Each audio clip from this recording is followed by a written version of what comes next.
Salut à toi, j'espère que tu vas bien.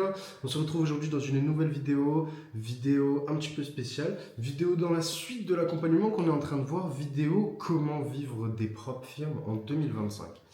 Il y a énormément de questions, il y a énormément de références, il y a énormément d'explications sur Internet comme pour tout le reste. Il y a pas mal de mythes et aujourd'hui, je vais vous expliquer ma vision des propres firmes, je vais vous expliquer mon business plan avec les propres firmes et je vais vous expliquer comment je fais pour vivre des propres firmes en 2025. Bon, pour commencer, ce qu'il faut comprendre, c'est que si vous avez l'habitude de regarder les vidéos, vous savez donc que vous êtes une entreprise, d'accord? Cette entreprise, ce n'est pas vous et vous devez vous en détacher. Une fois détaché de cette entreprise, vous savez que cette entreprise, elle va avoir des dépenses et elle va avoir des entrées d'argent. Il faut que ce soit positif. Comment? On sait.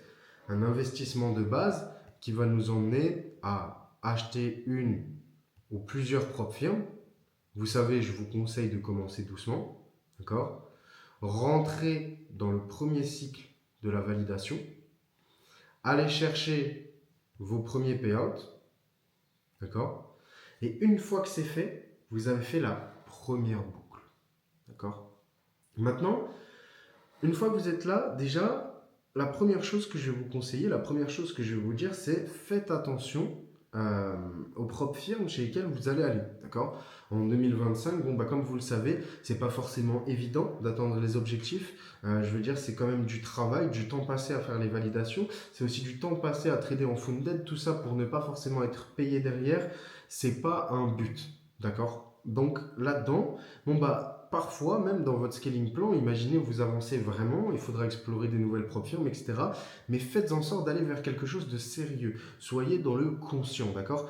Pourquoi je vous dis ça? Parce que voilà, aujourd'hui, il y a plein de propres firmes qui vont vous proposer des instants de funding, des codes promo, moins 50%, des remises de fou et tout. Mais voilà, juste, vous savez dans quel monde on est, vous savez à quel jeu on joue, donc prenez les bonnes cartes en main.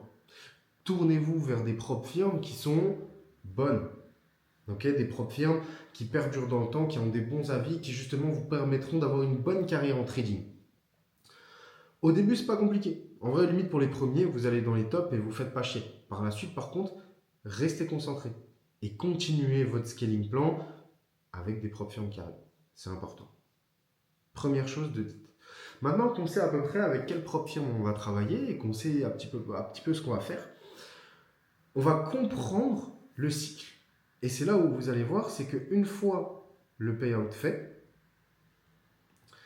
on va avoir 100% du revenu. Et là, je vais vous expliquer, moi, comment je faisais au début et comment je fais encore plus ou moins. Puisque, comme vous le savez, mon scaling plan, je ne vais pas dire il s'arrête jamais, mais il va loin et il a pour but de me protéger. Je vous expliquerai un petit peu plus tard dans la vidéo.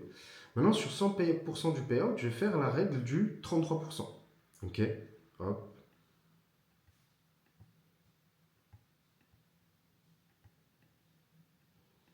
Sur ces 33%, le premier 33 repart littéralement en investissement et en achat de compte. 33%, je vais l'épargner, d'accord? Ou investissement S&P 500, pareil, regardez les autres vidéos. Et 33%, justement, ça va me servir de salaire, d'accord? Voilà. Et littéralement, ce schéma que je vous montre, eh bien, en fait, il fonctionne avec une ou deux propres firmes, mais à un moment, vous êtes dans le cycle avec 10, 20 comptes que vous cyclez. Vous emmenez à la validation. À la validation, le payout. Payout, vous récupérez votre investissement et vous récupérez justement les sous que vous avez réussi à générer sur vos comptes funded.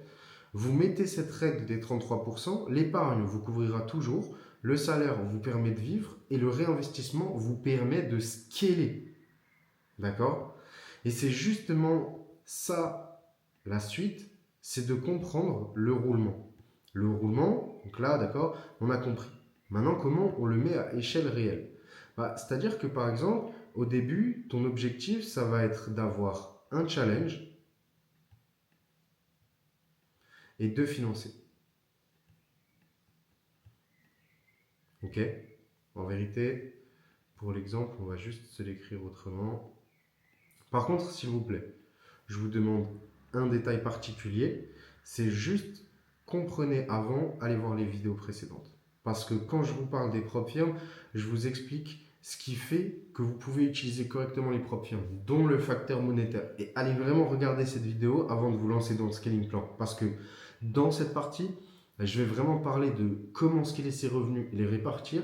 Et je ne vais pas parler du montant initial duquel on part. Donc par exemple, est-ce qu'on va commencer avec des 10K, des 25K, des 50K, des 100K. Bref, j'ai fait une vidéo spéciale là-dessus et je pense que n'importe qui devrait aller la voir. Vous avez la chaîne YouTube, juste en dessous, vous allez voir, let's go. Maintenant, une fois que vous avez ça, et ben en fait, ici tout simplement, ce que vous allez faire, c'est que avec votre premier challenge, vous allez aller vers l'étape financée. Tranquillement, le temps va passer. Du financé, ça va beaucoup plus vite généralement, puisqu'on cherche moins de pourcents, on va aller chercher à booker les premiers payouts. D'accord? Et en fait, à ce moment-là, par la suite, dans le step 2, on va se retrouver par exemple avec 2 challenges. OK? Et on va se retrouver avec justement 3 financés. OK?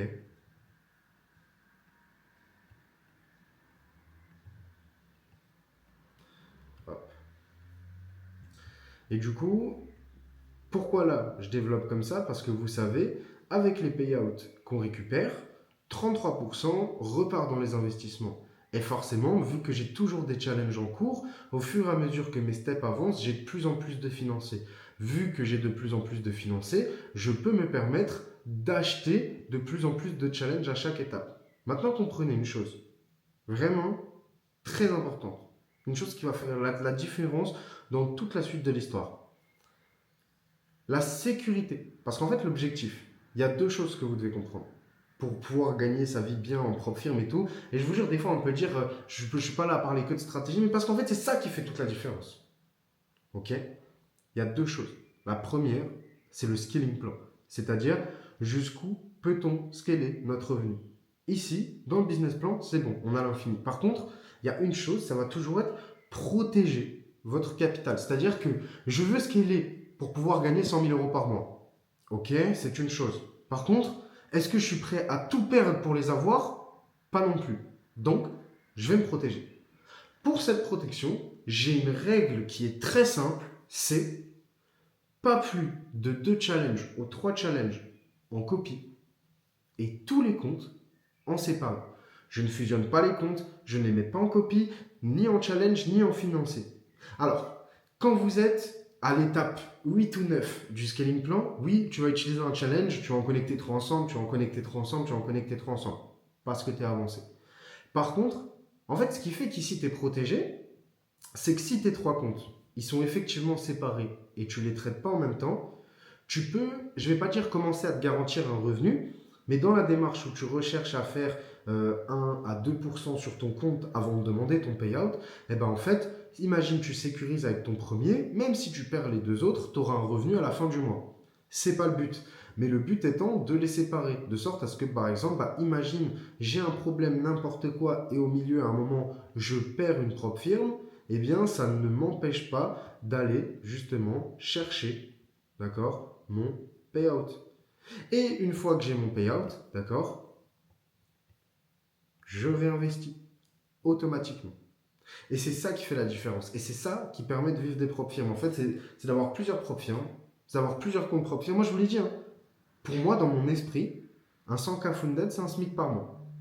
Sans abuser, hein. Genre en mode, des fois ça va être 2%, des fois ça va être 3%, ça dépend du trade. Je ne vais pas casser mon trade en cours juste pour dire, de base je vais sécuriser du profit. Je suis pas con. Mais par contre, je ne vais pas continuer à trader sur un compte sur lequel j'ai booké mon payout.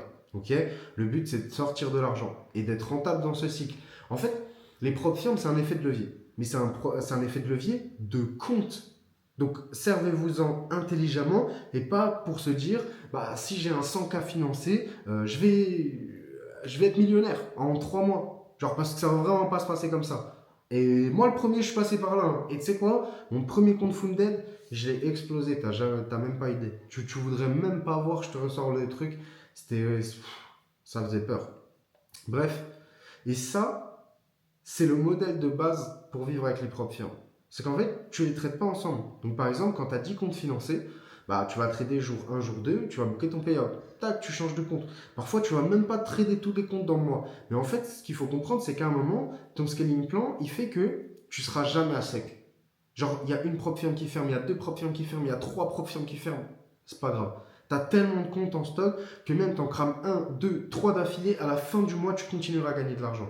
Et rappelle-toi qu'à chaque payout, il y a une partie qui vient dans ta poche. Ok? Ça veut dire que tu es smart avec ça. Il y a vraiment une partie qui vient dans ta poche. Mais l'autre partie, tu vas l'épargner. Et justement, l'autre partie, tu la réinvestis directement dans tes propres firmes. Ok? Et ensuite, tu fais ça en boucle.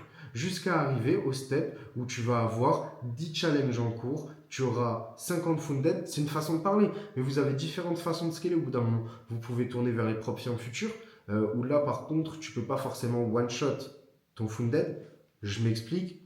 Quand tu es financé par exemple chez FTMO, si tu atteins ton objectif, genre tu es 1% sur un trade, tu fermes ton trade, tu arrêtes de trader, tu attends le payout, tu seras payé.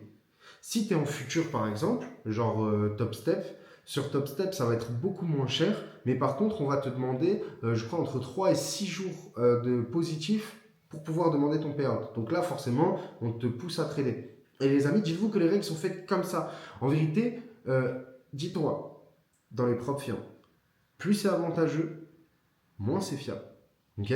Ça veut dire que par exemple, aujourd'hui, tu as des instants de funding où tu vas payer cher. Ça veut dire, tu payes ton 100K 3000 euros, c'est la propre firme qui le fait. Ah bah, c'est la propre firme Instant Funding, par exemple, je vous donne un exemple. C'est pas une ref, d'accord? Je ne veux pas donner de nom. Moi, j'utilise pas ce genre de propre firme. Je vous conseille pas forcément d'y aller. Je vous conseille de vous renseigner avant de potentiellement y aller. Maintenant, dites-vous qu'en attendant, ils payent. Mais si tu te poses la question d'où ils sortent l'argent, ben, ils le sortent de là. Par contre, bah forcément, si ton 100K, tu l'as eu à 250 à la place de 500 et qu'en plus ils te l'ont mis en instant funding, bon, c'est pas sûr que tu vas pouvoir retirer de l'argent. Ok?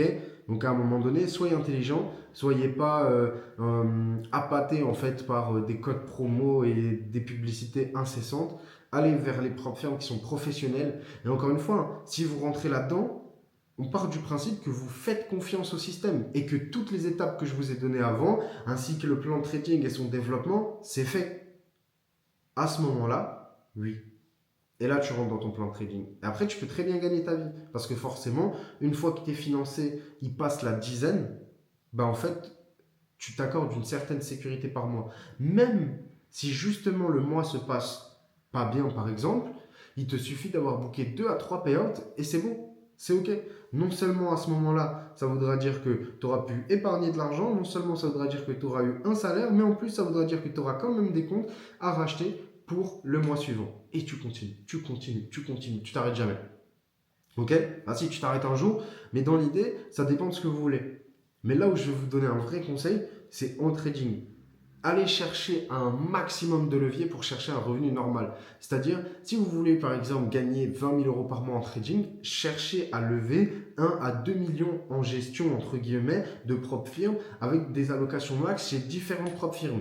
De sorte à se pouvoir dire, bon bah, en fait, mon objectif moyen se situe à par exemple 1% général, 2% général, 3% général, qui sont des performances qu'on peut largement atteindre. Et si aujourd'hui, en tant que particulier, on a l'opportunité de pouvoir gagner notre vie avec les propres firmes, c'est grâce à ça. Et pas justement en se disant, ah bah si je suis financé sur un compte à 100K, ça veut dire que je peux faire 15 000 par mois. Oui mais non. Oui mais non. Littéralement. Oui mais non. Et après, c'est de se poser la question aussi vous-même, pareil avec les vidéos que je vous ai données précédemment, bon bah, est-ce que ce que je veux, c'est faire un bon billet d'un coup, ou est-ce que ce que je veux, c'est pouvoir gagner de l'argent, un revenu. Je ne vais pas pouvoir le stabiliser, parce que comme vous savez, c'est incertain, mais dans cette incertitude, je vais pouvoir poser le fait que mes performances sont largement atteignables chaque mois, le fait que j'ai suffisamment de comptes pour sécuriser un minimum de revenus qui me permettra largement de vivre, que si du coup je suis dans le respect de ma stratégie et de ce que je vous ai expliqué jusqu'à présent, je réinvestirai forcément dans mes comptes, j'épargnerai forcément de l'argent, donc si j'ai un pépin, j'aurai forcément une couverture à un moment, et bah, si les deux premiers marchent, forcément, j'ai un salaire, d'accord? Et littéralement, continuez comme ça les amis. continuez cette boucle, lancez-vous, regardez les précédentes vidéos. Vraiment, en fait, ce qu'il faut comprendre, c'est que là, je vous ai expliqué comment vivre des propres firmes. Dans de prochaines vidéos, on abordera le fait de passer une propre firme. Mais là, il y a un moment où l'argent, quand on va échanger avec de l'argent. Vous allez échanger de l'argent au quotidien. Donc, vous n'avez pas le choix de vous en détacher. C'est ce que vous allez devoir faire. Vous allez devoir vous en détacher parce qu'en fait, si tu commences à compter les euros qui ne sont pas dans ta poche, tu vas faire de la merde. Et là, tu as les cartes en main pour monter un modèle où, vas-y, tu vas pouvoir gagner ta vie pépère. On s'entend, je ne t'ai pas dit que c'était facile, mais je te dis juste que si tu travailles correctement pendant, par exemple, 1 an et demi, tu scales tes propres firmes. Au moment où tu valides ta première 100K, tu ne te dis pas que tu vas gagner 10 000 euros par mois, mais tu te dis que tu peux assez facilement faire 1 500 euros par mois. Que du coup, à ce moment-là, tu montes le scaling plan comme je te l'ai expliqué. Tu rachètes des propres firmes, tu valides ces propres firmes à nouveau et tu te retrouves cette fois-ci avec 2 SMIC par mois. Tu vois, puis tu rachètes un compte, 3 SMIC par mois, etc., etc. Et au fur et à mesure, une fois que tu seras à 4 ou 5 SMIC par mois, avec les 33% en réinvestissement, tu pourras plus racheter un compte, mais 2 comptes par mois. Du coup, tu pourras te scaler 2 fois plus vite. Mais tes comptes seront toujours séparés. Donc, c'est un SMIC, un SMIC, un SMIC. Façon de parler, hein. Mais j'aime bien me mettre ce référentiel en fait dans mon esprit et qui me permet de définir des limites et justement de me dire, ok, genre quand je réfléchis maintenant et que je me dis, je veux augmenter mon revenu, je me dis, ok, comment je peux lever encore plus de fonds en propre firme. Je ne suis pas en train de me dire, vas-y, il faut que je sois plus agressif ou vas-y, quel trade je peux trouver sur le marché pour... Non, on a un plan. On a un système qui a été monté précisément, qui nous dit ce qu'on peut faire et qu'on ne peut pas faire. On l'applique et on utilise les propres firmes au mieux. Et tu vois, effectivement, ça va être difficile, mais une fois que tu seras de l'autre côté, tu seras serein. Parce qu'après, pareil, une fois que tu recycles suffisamment dans tes propres firmes, tu vas réinvestir dans ton fonds propre. Et ainsi de suite. Ce qui va te permettre de générer un revenu. Et en fait, c'est ça que j'appelle derrière un cycle.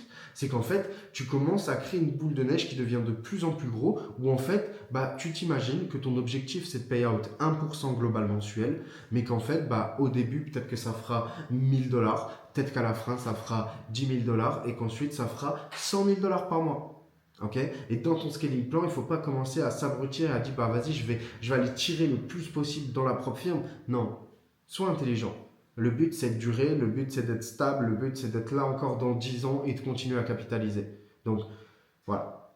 On a vu pas mal de choses dans cette vidéo. Dans la prochaine vidéo, on se concentrera un petit peu plus sur comment passer la propre firme. En attendant, voilà, le scaling plan, je vous l'ai expliqué. Vous l'avez devant les yeux. Si vous ne comprenez pas forcément, si vous avez besoin de plus de détails, n'hésitez pas à me poser la question. En attendant, je vous laisse là-dessus. Prenez des notes, mettez-vous au travail.